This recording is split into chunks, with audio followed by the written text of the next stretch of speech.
Hello guys, আসসালামু আলাইকুম। Welcome to my channel. আজকে আমরা দেখব ভাপা পুলি পিঠার রেসিপি। পুলি পিঠা বানানোর জন্য আমি সব উপকরণ রেডি করে নিয়েছি। চালের গুঁড়ো নিয়েছি পরিমাণ মতো, গুড় নারিকেল পরিমাণ মতো নিয়েছি। এখন পরিমাণ মতো পানি দিয়ে চুলায় চালটা সিদ্ধ করে নিব। লবণ দিয়ে দিলাম পরিমাণ মতো। পানিটা বরফ চলে এসেছে। এখন চালের গুঁড়োটা দিয়ে দিলাম।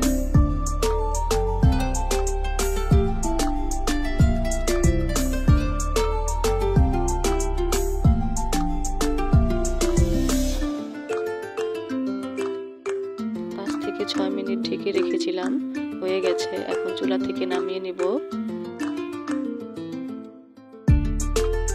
চালের গুঁড়ো আটাটা আমার সিদ্ধ হয়ে গেছে, নামিয়ে নিয়েছি। এখন পিঠার পুরটা বানিয়ে নিব। চুলায় কড়াই বসিয়ে দিয়েছি। পরিমাণ মতো গুড় দিয়ে দিলাম, নারকেলও দিয়ে দিলাম পরিমাণ মতো। এখন ভালোভাবে দুটি উপকরণ নেড়ে চেড়ে পুর বানিয়ে নিব।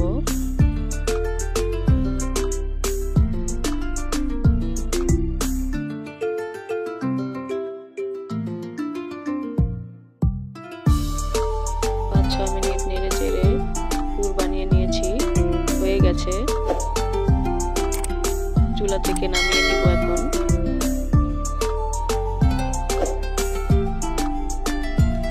চালের গুঁড়ের আটাটা এখন ভালো মতো মেখে নেওয়া হয়ে গেছে। এখন রুটির মতো বেলে নিব।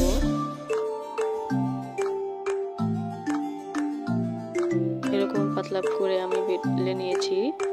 বেশি মোটাও করা যাবে না, আবার বেশি পাতলাও করা যাবে না।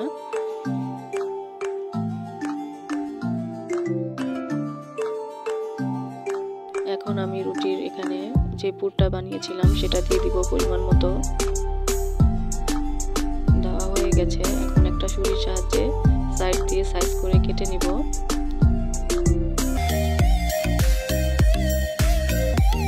ছুরি দিয়ে কাটা হয়ে গেছে। এখন আমি রুটিটা সুন্দর করে ভাঁজ করে দিব।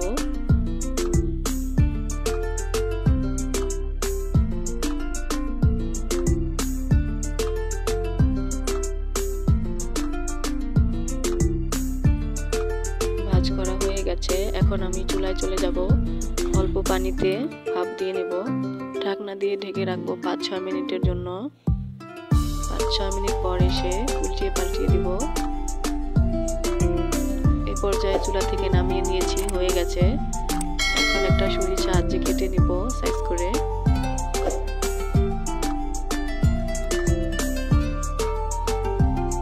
সবগুলো পিঠে আমার কাটা হয়ে গেছে।